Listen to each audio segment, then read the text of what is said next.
My parents tried to screw over my dying stepmother, but I told her everything, and now they've lost it all while I inherit her house and my siblings inherit the rest. Posted by you/whole pomegranate 5342. Throwaway for obvious reasons. My 17F stepmother, Jane, is a wonderful, wonderful woman. She and my father got married when I was 4, and she's been a rock in my life ever since. My mother was always my primary caregiver, but up until that point, her relationship with my father was acrimonious, and I basically never saw him. Jane was the reason they developed a stable co-parenting relationship. She encouraged everyone to have a good relationship with each other and was always there to support me and my mom when things got rough. Jane has always been a really hard worker. When she met my dad, he was living out of a hotel, and my mother was doing everything in her power to keep me away from him because she was petty and angry that their relationship didn't work out. Meanwhile, Jane had a great job, a nice house, helped my dad get back on his feet, negotiated a visitation schedule with my mom, who hated her for a long time, and made sure my dad sent us money every week since neither one of them could afford an attorney to negotiate child support payments. Jane had no reason to do any of these things, but as I got older, she made it clear that she loved me as much as she loved my half-brothers, who were born a few years later. I even have my own room in her house because, at the time, we lived with my grandparents or various boyfriends of my mom, and Jane felt that I needed a more stable environment than that. She's like the opposite of the evil stepmom. When I was 15, Jane won a big lawsuit against an airline company and was awarded upwards of $1 million. She used the money to build sizable trust funds for me and my brothers so that we would be taken care of later in life. Despite having a lot more money, she still wanted to live a fairly modest life, so she paid off the house she had and has been living there ever since with my dad. Sure, she bought a new car, and they went on a few nice vacations, but she didn't blow all her money on stupid things, which I respected. About a year ago, things started getting really weird. Whenever I saw Jane, she seemed to look sicker and sicker, but no one would tell me or my brothers why, even though I know they knew. All we knew was that she was at the hospital a lot. Around the same time, my mom started coming around my dad a lot more and acting really strange, basically like she was trying to romance him. Whenever Jane was in the hospital, my mother would insist on spending the night at their house and playing mom to my brothers, which was so weird to me because she never liked them or Jane. She'd act like the perfect little housewife, and my mom is not like that at all. It was super fake. Worst of all, my dad started falling for it. I'm not stupid, I'm pretty sure they were sleeping together. I tried to shield my brothers from it, but they're not dumb either. I tried talking to my dad, too, but he insisted it wasn't like that. Then, a few weeks ago, my mom started talking about all the places she'd like to visit, how she wanted a new car, and how she was looking to invest, which is weird because my mom has been a bartender her whole life and has lived paycheck to paycheck since before I was born. She was acting like she was about to come into a lot of money, which started to make me really suspicious. Between Jane being sick and my mom acting all nouveau riche, I had a lot of questions. Finally, I decided to visit Jane in the hospital and ask her about my trust fund. I found out that if anything happened to her, my dad would inherit all the money, including full control of the trusts for me and my brothers. She asked me why I was so interested in the trust fund, so I told her what's been going on with my parents and how my mom has been acting with my dad. I didn't want to, but after everything she did for me, she deserved the truth. It really hurt me to break her heart like that, especially once I found out that she was basically in hospice at this point because of irreversible kidney failure. She's only got a few more months. We both cried so much. Then, 2 days ago, everything came to a head. My mom stormed in furious and started arguing with my dad. Apparently, Jane met with her lawyer and changed the trust so that my dad would get nothing and all of the trusts would be controlled by my step-aunt. She demanded to know how Jane found out about their relationship, and I came out and told them that I told Jane everything. I told them that if they wanted to play stupid games, they would win stupid prizes and that I wasn't going to let them screw Jane over after all the help she gave my family when she didn't have to. My mom slapped me, and my dad just looked so defeated. Then my mom told my dad that she didn't really love him, that she was just pretending to so he would marry her and she could get all of the money. The worst part about it is that my brothers witnessed the whole thing and now, on top of their mom dying, they have to deal with a cheating dad and his vindictive ex. Our whole family is in ruins, and I feel like it's my fault even though I know it's not.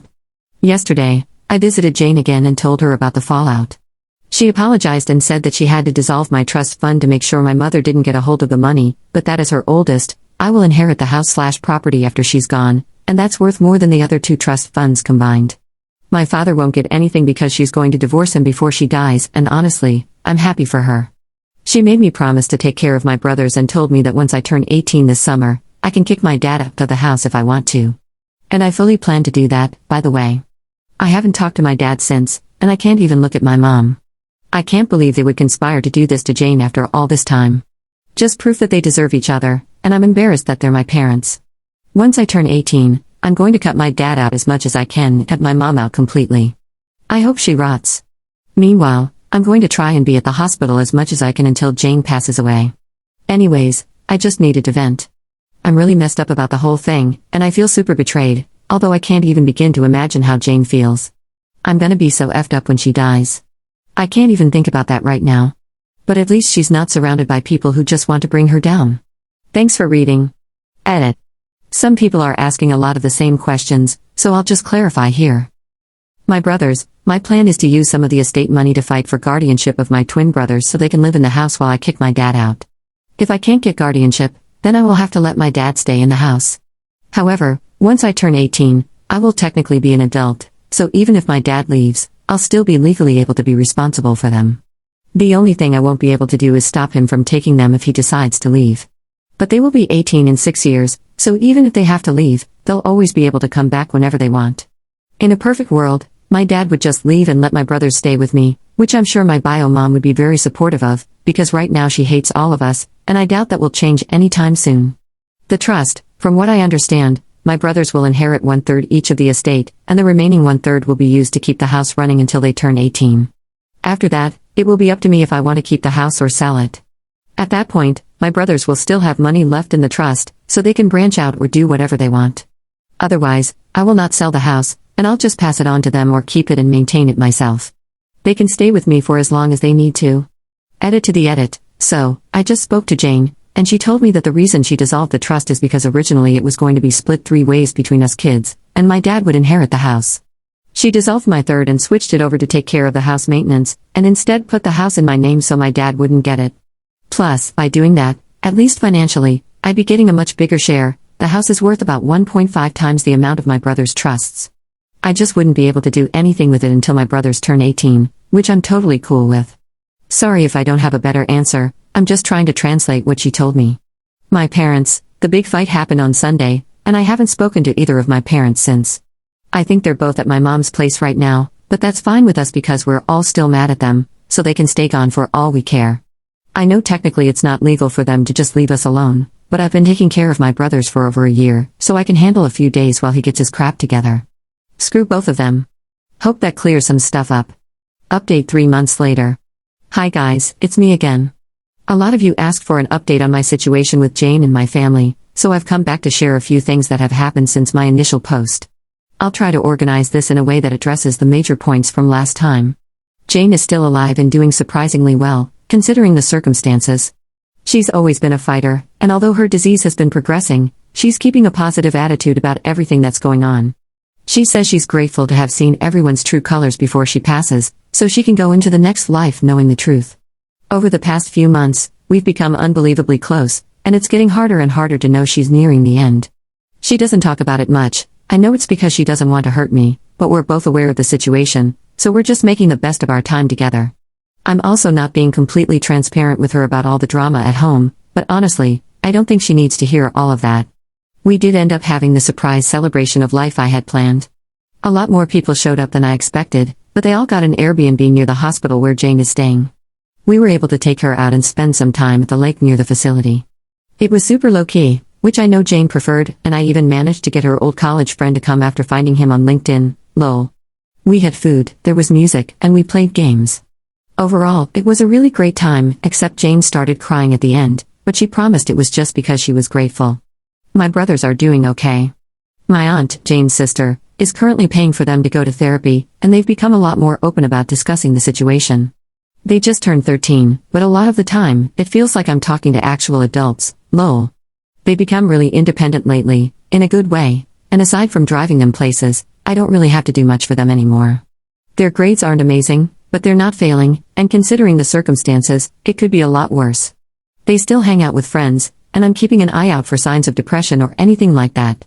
The situation with my mom is as funny as it is embarrassing, to be honest. She spent a few weeks ignoring us, and then she tried to crawl back into my life, basically begging me to let her move in because her lease is about to expire and she has nowhere to go. That conversation went about as well as you'd think, and she ended up calling me an ungrateful BTCH, saying I couldn't just ignore her because she's my mom. I told her to get out of the house before I called the cops and to go back to my dad, who, at that point, was only coming home every few days to check on us and grab some clothes. After that, she tried coming by a few times, and when I wouldn't open the door, she'd lose her mind and start yelling in the neighborhood. After 3 instances of this, I finally called the cops. However, because I'm 17, they said there was a possibility I have to go home with her since technically I'm a minor and need to be with a custodial parent. I told them there was no way that was happening because I was the only one watching my brothers at the time. That led to a whole thing where, after a few hours, my dad showed up, and I was allowed to stay at Jane's house because there was finally an adult present, and I'd basically been living there for over a year. After that, the cops firmly told my mom that if she kept showing up and causing drama, my neighbors confirmed she'd been there a few times, screaming, they'd arrest her for trespassing since technically it's Jane's house, not hers.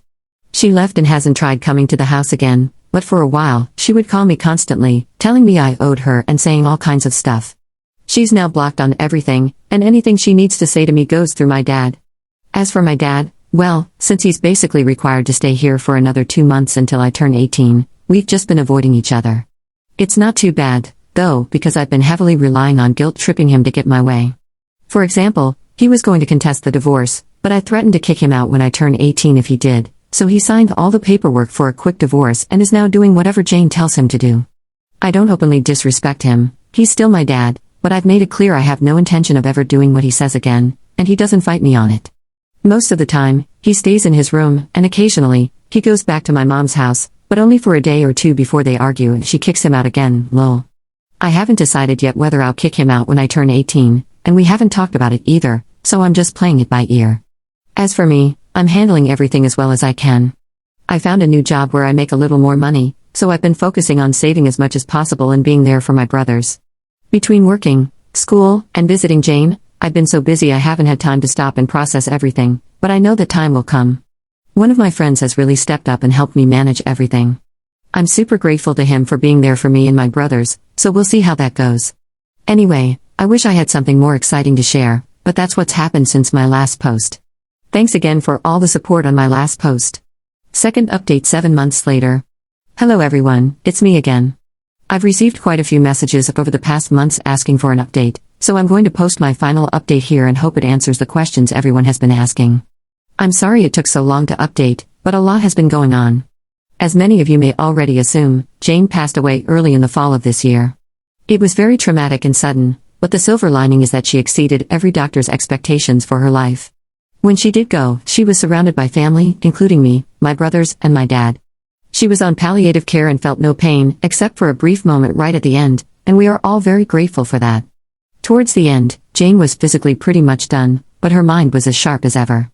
I took the advice of many of you here and recorded some voice notes for my brothers. I originally wanted to do video, but by the time we were able to do it, we both decided they didn't need to remember her wrapped in tubes and in a hospital gown. She also wrote many letters for her friends, family, and even for me to open when I reached certain milestones. She gave me one to open right after she passed away, and while I won't share too many details, I can say with absolute certainty that she is and forever will be who I consider my mother without question. It was very, very emotional for everyone, and although it has been a few months, I'm still heartbroken about her no longer being with us. She was a kind, gentle woman, and in my heart, she is who I aspired to be. My brothers are obviously very hurt about our mom's passing, but just like before, they are taking it surprisingly well. They are still going to therapy, both together and separately, and we have a lot of conversations whenever they feel like talking. We've always been close, but I feel like we're closer now. Even though I work, we hang out as often as we can, and I'm doing everything I can to be the support they need. They don't know it, but I definitely need them as much as they need me because they're the only ones I can really talk to about anything. Ironically, now that our family glue is gone, we're pulling together stronger than before. My dad and I have mended fences, so to speak. We went to a few therapy sessions together where he took full responsibility for his behavior, and I've forgiven him as much as I can, especially since he eventually started doing everything he could to be there for Jane at the end, even though they still went through with the divorce. He's still living with us, and things are a little tense, but they're much better than before. He's my dad, and I love him, but he was also broken by Jane's condition, and he wasn't able to cope in a healthy manner. Her passing really brought some light into his eyes, so to speak, and now he's really stepping up to be the man he was supposed to be. A lot of people commented saying, too little too late, but again, he's my dad, and for my own mental health, I have chosen to forgive him. As far as I know, my biological mom pretty much vanished off the face of the earth when I turned 18. She tried a few times to convince me to let her live with us, but I wasn't having any of it. Even my dad told her he's officially done, and after we all blocked her on everything, she stopped reaching out. She doesn't have any relatives who talk to her, so I don't have to worry about that, but I did hear from people who follow her on Facebook that she has a new boyfriend she's living with. I don't want to stalk her or anything, I really don't care. She hasn't come to me with any kind of apology, so to be honest, she can get bent. It's a little hard for me to accept that she'd just walk away the second I turned legal, just because she didn't get any of Jane's money, but oh well, true colors and all that. I guess 18 years was too long to pretend to care. I'm just so angry with her, and I don't want anything to do with her anymore. Maybe that will change one day, but I'm not holding my breath. As for me, I'm doing pretty well. I decided to take a year before starting college to handle all of this, and I'm still at the same job, so I'm saving up money wherever I can. My friends have all been great supporters, and I'm so grateful for everyone, especially you Reddit folks, who have been checking in on me and making sure I'm okay. I'm taking things one day at a time, and that's been working great to keep me focused. My goal is to go to college next year and study journalism, but I'm playing it by ear. I can always go back to school, but right now my family needs me, and if that takes longer than a year, then so be it. Thank you, everyone. This will be my last update, and I very much appreciate all the love and support you've shown our family. Jane, I know, was very grateful for all of you too. All I can say is, hold your loved ones tight and be careful of anyone who seems too good to be true. Much love and blessings to you all.